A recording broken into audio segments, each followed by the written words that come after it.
ঢাকা 15 সংসদ সদস্য ও বিরোধী দলীয় নেতা জাতীয় সংসদের কার্যপ্রণালী বিধির 147 বিধি অনুসারে নিম্নোক্ত প্রস্তাবটি জাতীয় সংসদে বিবেচনা এবং সিদ্ধান্ত গ্রহণের জন্য উপস্থাপন করছি।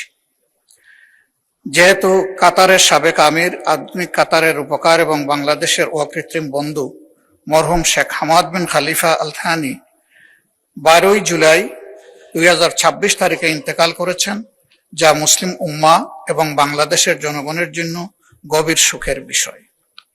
তার দূরদর্শী ও প্রজ্ঞাপূর্ণ নেতৃত্বে কাতার একটি আধুনিক, সমৃদ্ধ ও বিশ্ব পরিসরে প্রভাবশালী রাষ্ট্রে পরিণত হয়েছে এবং তার শাসনামলে বাংলাদেশ কাতার দ্বিপাক্ষিক সম্পর্ক এক নতুন উচ্চতায় উন্নীত হয়েছে। বাংলাদেশের জ্বালানি নিরাপত্তা, দীর্ঘমেয়াদী এলএনজি সহযোগিতা, কর্মসংস্থানের সুযোগ সম্প্রসারণ এবং কাতারে কর্মরত লাখো বাংলাদেশি প্রবাসীর কল্যাণ ও তাদের প্রেরিত বৈদেশিক মুদ্রার মাধ্যমে দেশের অর্থনীতিতে গুরুত্বপূর্ণ অবদান সৃষ্টিতে তার ভূমিকা বিশেষভাবে স্মরণীয়। মহান এই ব্যক্তির স্মৃতির প্রতি যথাযথ রাষ্ট্রীয় সম্মান প্রদর্শন করে ইতিমধ্যেই এই মহান সংসদে সর্বসম্মত শোক প্রস্তাব গৃহীত হয়েছে এবং একই সাথে একদিনের শোকও পালিত হচ্ছে। এর সাথে আমি অধিকতর সম্মান প্রদর্শন এবং আমাদের ভবিষ্যৎ সম্পর্ককে নতুন উচ্চতায় নিয়ে যাওয়ার স্বার্থে দীর্ঘদিনের বন্ধুত্বপূর্ণ সম্পর্কের স্বীকৃতি স্বরূপ ঢাকায় অবস্থিত কাতার দূতাবাস সড়কটি শেখ হামাদ বিন খলিফা আল থানি সড়ক নামে নামকরণের প্রস্তাব করছি। অতএব আমি প্রস্তাব করছি যে বাংলাদেশ জাতীয় সংসদের কার্যপ্রণালী বিধির 147 বিধি অনুসারে বিষয়টি জাতীয় সংসদে বিবেচনা করে আলোচনা ক্রমে সর্বসম্মতিক্রমে গৃহীত হোক এবং প্রয়োজনীয় ব্যবস্থা গ্রহণের জন্য মাননীয় সংসদ নেতা ও প্রধানমন্ত্রীকে আমি বিনয়ী অনুরোধ জ্ঞাপন করছি। ধন্যবাদ মাননীয় স্পিকার। ধন্যবাদ মাননীয় বিরোধী দলের নেতা। আমি এখন মাননীয় সংসদ নেতা ও মাননীয় প্রধানমন্ত্রীকে বক্তব্য রাখার জন্য আহ্বান জানাচ্ছি। ধন্যবাদ। মাননীয় স্পিকার, আপনাকে ধন্যবাদ।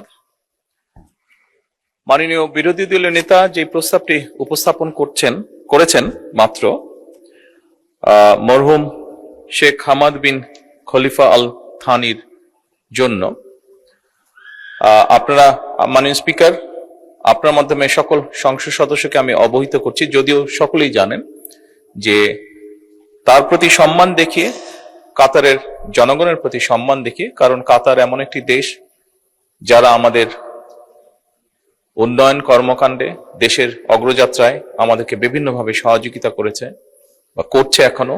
শুধু তাই নয়, লক্ষ লক্ষ বাংলাদেশিকে কর্মসংস্থানের ব্যবস্থা করে দিয়ে কাতার বাংলাদেশের উন্নয়ন, অর্থনৈতিক উন্নয়ন যাত্রাতেও অংশীদার তারা। শুধু তাই নয়, এর ভিতরে যখন মধ্যপ্রাচ্যে হরমুজ প্রণালী নিয়ে একটি পরিস্থিতি তৈরি হয়েছিল এবং কাতার নিজেও বিভিন্নভাবে আক্রান্ত হওয়ার পরেও আমাদের লক্ষ লক্ষ প্রবাসীকে তারা নিজেদের নাগরিকদের মতন তারা তাদের টেক কেয়ার করেছে, তাদের নিরাপত্তা তারা নিশ্চিত করেছে। মাননীয় স্পিকার, এই সকল বিষয় বিবেচনা করি মরহুম শেখ হামাদ বিন খলিফা আল থানির জন্য আজকে রাষ্ট্রীয় শোক ঘোষণা করা হয়েছে। একই সাথে আমাদের জাতীয় পতাকাকে হাফ মাস্ট করা হয়েছে আজকে।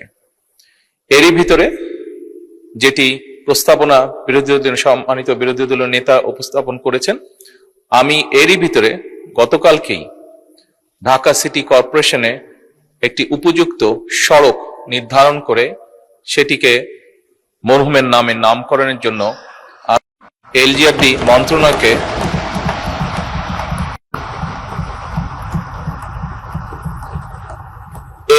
মন্ত্রণালয়কে গতকালকে মৌখিকভাবে নির্দেশনা প্রদান করা হয়েছে মাননীয় স্পিকার। এবং আজকে মাননীয় বিরোধী দলীয় নেতা এই বিষয়টি উপস্থাপন করার জন্য আমি আন্তরিকভাবে সরকারের পক্ষ থেকে মাননীয় বিরোধী দলীয় নেতাকে আন্তরিকভাবে ধন্যবাদ জানাচ্ছি। মাননীয় স্পিকার, আপনাকে ধন্যবাদ।